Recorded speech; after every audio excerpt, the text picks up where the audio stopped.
Yeah, just start with the revisiting the game. Was pleased with the outcome of the game, obviously, to get a win at home. Appreciate the student section. I thought the athletic administration, appreciate them for making the move to a Thursday night. Appreciate the university making all the accommodations that they needed to.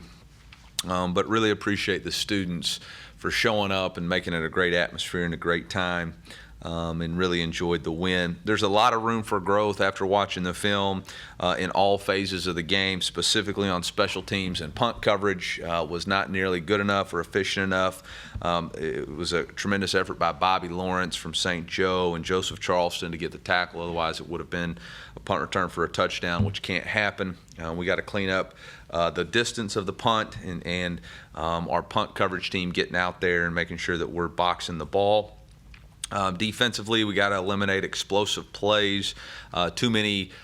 Great job stopping the run, but we can't give up explosive plays for touchdowns that are 60 and 70 yards and 35 yards. We got to do a much better job at the back end with disciplined eyes, understanding where our fits are and where we're supposed to be.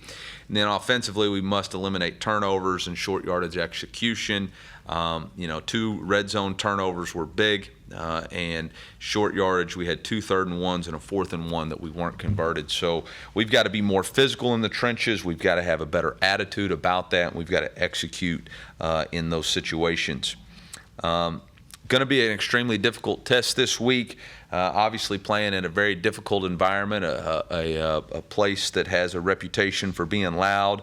Obviously, a lot of respect for what Coach Snyder had built there and the way he's gone about that and the tremendous program that he put together. And Coach Kleiman is obviously continuing that tradition. It's a very physical football team, a very tough football team. It's led, in my opinion, by the defense. Coach Klanderman has done a nice job in his 2 years there. They play a unique style of defense with their own twist to it. They've got key players. Their defensive end, number 91, and I do not want to mispronounce his last name. So Felix is a tremendous talent that can rush, fit, plays extremely hard. No reason to not think that he is, in my opinion, an NFL first-round type talent at the defensive end position. Their nose, Eli Huggins, with a name like Eli, he's got to be a hell of a player. But very good nose. He's the kind of, in my opinion, the guy that makes it go because of their 3-down system. He's able to create push. He chases the football, rushes the passer. He really does all things well. Their linebacker, Daniel Green, shows up consistently on tape, physical downhill player.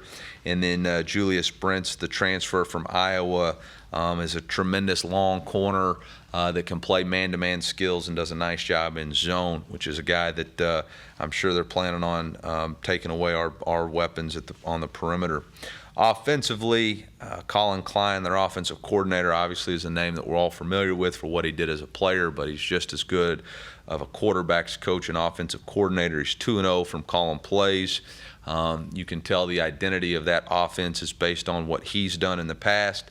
Obviously, they have a tremendous running back with Deuce Vaughn, who I think is a consensus or would be a consensus All-American, probably was an All-American, but a dadgum good player. Reminds me a lot of Tyler Beatty. But he's only as good as his offensive line, which I think is tremendous and probably the strength of the offense. They play physical. They protect the quarterback. They obviously got the quarterback transfer from Nebraska, Martinez, and he does a nice job both with his feet, with his decision-making, with his arms. They've got playmakers at the wide receiver position with Nolan Brooks, and so it's going to be a much difficult test on the road to slow those guys down.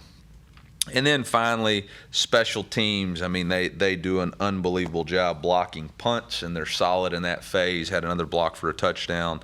I think it's somewhere like 6 blocks in the last 2 seasons. So they do a really good job of scheming that up. And if we're not better in all 3 phases, it's going to be a long day for the Tigers. So with that, I'll open it up for questions.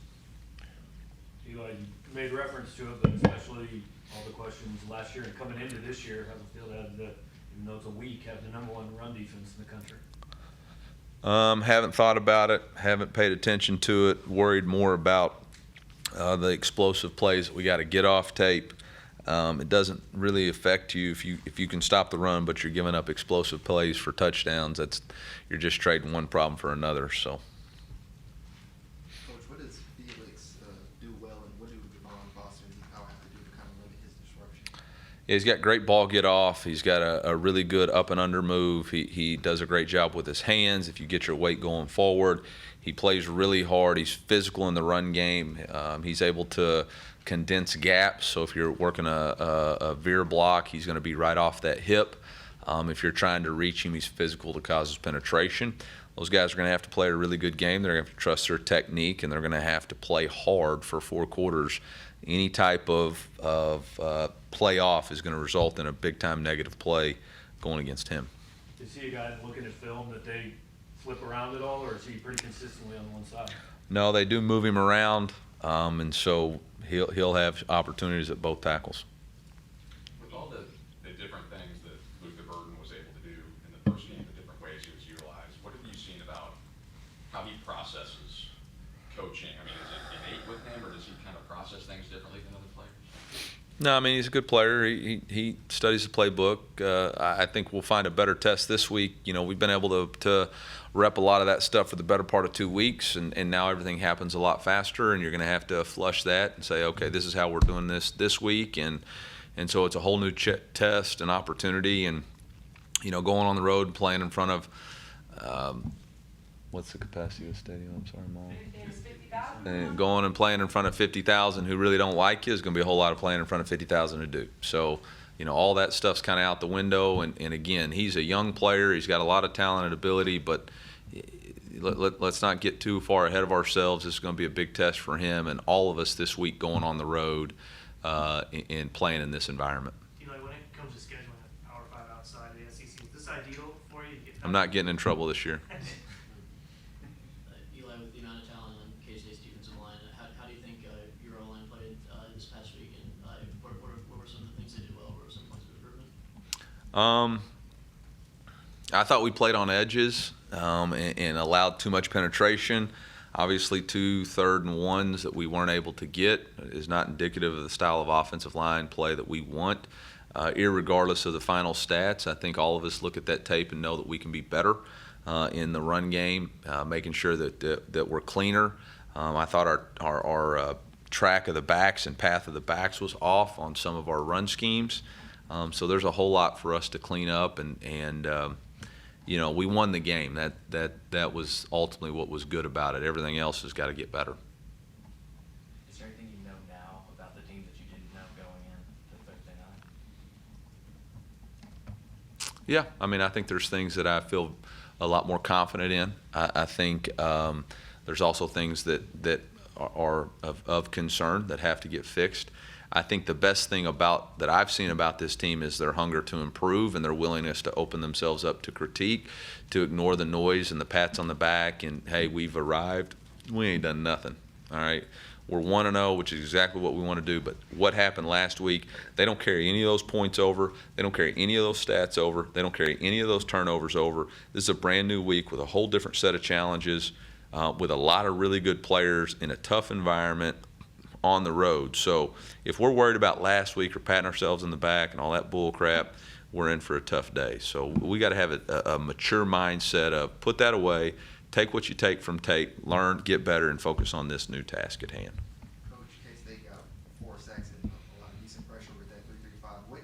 What kind of problems does that type of defense, bring to the offense? Yeah, it creates different angles for your offensive line, both in protection and the run scheme. That's things that you're not used to working specifically for us because we play a 4-down system.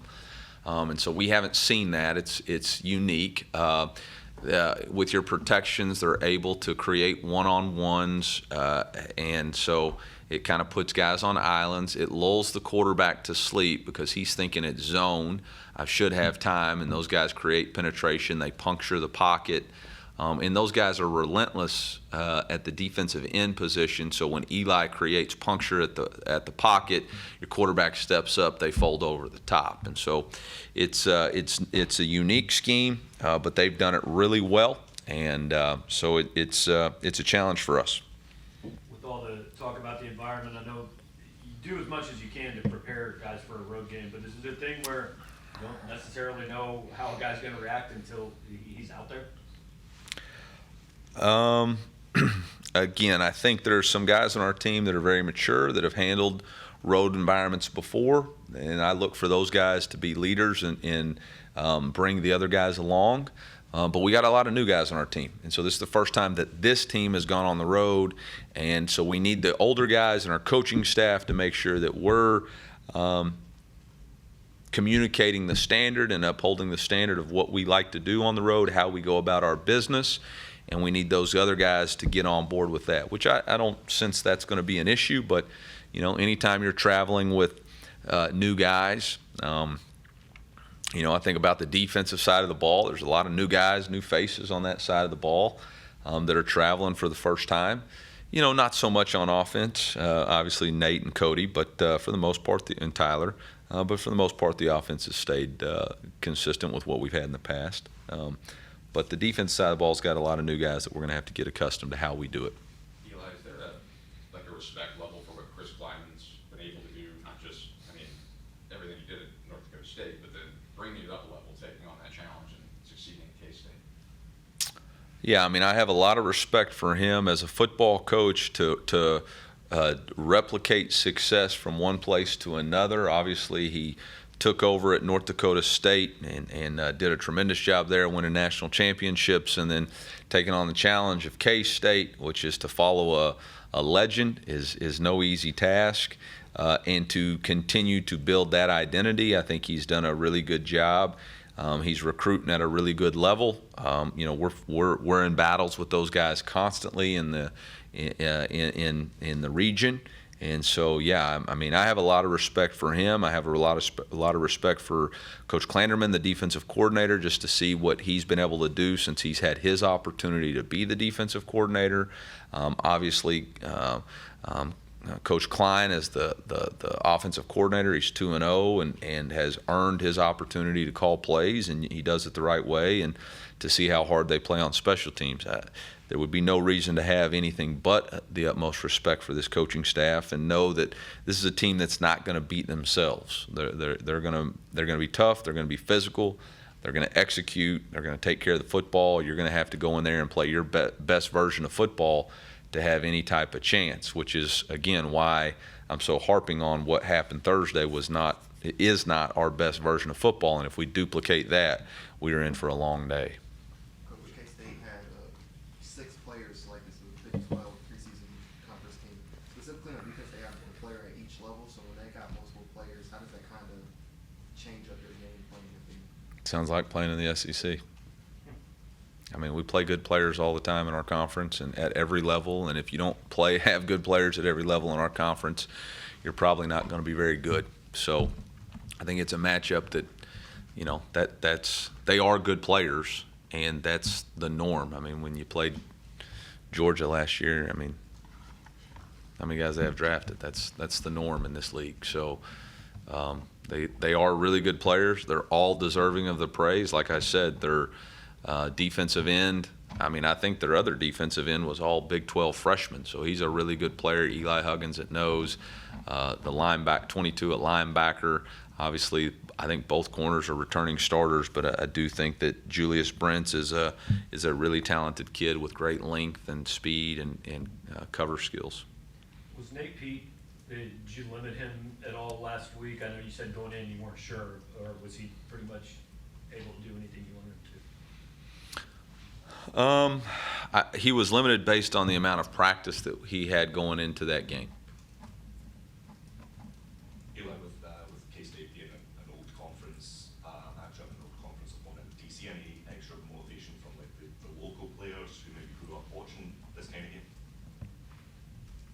No, I don't think so. I think it's just motivation for us. It's the opponent on the schedule. It's a regional rivalry, a regional matchup, and you know, it's a big test for us to go on the road. You know, last year we weren't great on the road. I think we only had one road victory, and you know, so it's a test for this football team to have its identity, to establish what we want to be going on the road. So I don't really think what happened in the past has anything to do with what's going to happen on Saturday.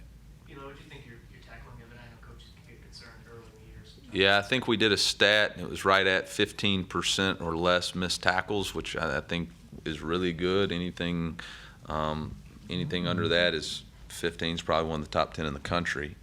Just there's some analytics deal you can buy that does it for us.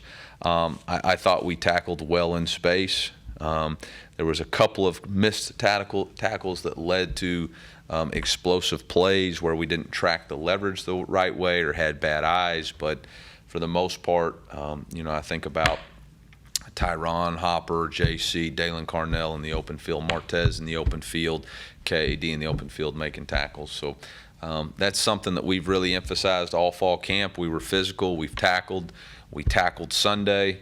In order to be a good football team, especially on the defensive side of the ball, you have to tackle. And we're not good enough to take shortcuts on any of those fundamentals. Coach, facing a player like Deuce McClaw, who's kind of smaller, do you got to tell your players something different as far as tackling them and having to get low, or lower than usual when tackling a player his size? No, our tackling targets are going to be the same. We're tracking the near hip, and it's either a frontal or a profile tackle, and unless we need to get low and gator tackle if it's a ball running away from us. But those targets don't change. I don't think he's all that little. Again, he reminds me a lot of Tyler Beatty, and so those guys have seen that style of back before. So I'm not concerned about that. What I'm more concerned with is his talent, his vision, his speed, his toughness, his ability to read their scheme, their duo scheme, set people up in blocks. If a defensive lineman gets eyes in the wrong gap, he's going to expose it. If they get out of their gap, he's going to expose it. And this was a specific run scheme that gave us a lot of trouble last year, and so we've got to take that off the tape. With all the talk about Vaughn, what challenges does Martinez bring? And he didn't necessarily have to throw it a lot last week. But. Yeah, I mean, he's a very talented quarterback. Obviously, was highly recruited and started, I believe, as a true freshman at Nebraska. He's got a lot of game experience. Can create with his feet, but has a very good arm and reads the field. Throws a nice deep ball. Trusts his receivers. He's a good quarterback. He's going to be a difficult challenge. Eli, after kind of watching the tape last week, is there anyone who didn't necessarily get a lot of playing time last week that earned more coming into this week against Kansas State?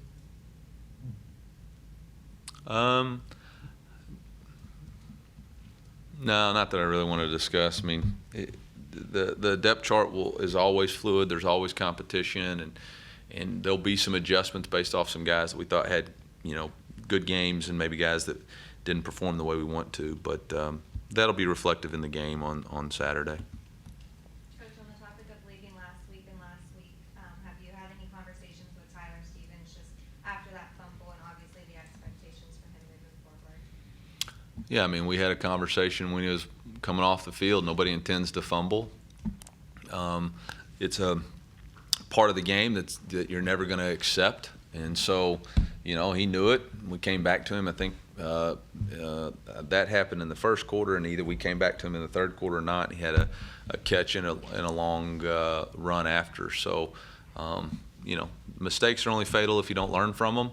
So he'll learn from it. It means a lot to him. He understands, but he's not going to dwell on it. He's going to go to this play and correct it, and that's how we're all going to act. So it's a big deal, but it's not a detriment.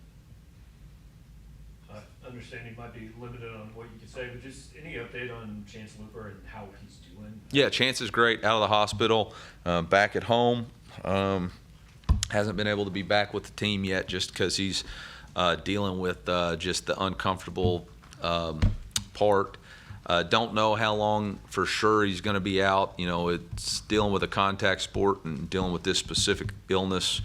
That we're going to have to really rely on the doctors and make sure. But, Dad's doing well. Chance, is very disappointed. I think, in the doctor's office, they're talking about sending him to the ER, and he's saying, "You mean I can't play tonight?" So it means a lot to him. He's gone through a lot since he's been here, and it really had a great fall camp, and it earned his opportunity. And sometimes that's life. Life throws you unexpected curveballs, and our team, I think, has done a really nice job, specifically the captains, of reaching out and making sure he understands that we're there with him and fighting with him. And when we get him back, we'll get him back. It was, definitely not something that you ever want to have happen to one of your players, but was very thankful that we were able to get it diagnosed before he played. Did him being out change your plan or approach with Makai Miller at all? Maybe a little more? Yeah, I mean, Makai has always been down there with us, and we're trying to bring him along just in case we had injury. Peanut hasn't been able to go because of a nagging hamstring injury that is going to keep him out an extended period of time. And so now this just thrusts Makai into even more of a role in a room that's gotten a little thin. In the summer we thought this room was going to be pretty deep. That's why we moved Jamarian Wayne, and now it's like, oof. So that's the game. That's football. That's life. Is there anything else for your defense that you feel like has led to some of the improvements? I mean, the explosive plays aside, you mentioned tackling has been an emphasis. Is there anything else that you feel like has led to the improvements? I mean, there's all kinds of things that have led to the improvements. I think our scheme design fits our personnel. I think our scheme disguise fits our personnel and creates more confusion for the defense or for offensive coaches and play callers. I think our aggressive nature that Coach Baker has in his game planning and calling. I think our players developing in the scheme, getting better. I mean, you look out there and there's a lot of guys that have been playing a lot of football here at Missouri. And that doesn't always mean you're getting better, but these guys have been getting better. I mean, Martez Manuel, Chris Abrams-Strain, Joey C., Darius, Isaiah, Trajan, Johnny, Arden, Daniel Robledo, Chad Bailey, Devin Nicholson. Dalen Carnell's a year older within the scheme. Ennis Rakestraw's a year older within the scheme. So you're seeing that, and then you can infuse it with some guys that are very talented, with Tyron Hopper and DJ Coleman and Christian Williams and Jaden Jernigan and so on and so forth. I think it's a good match.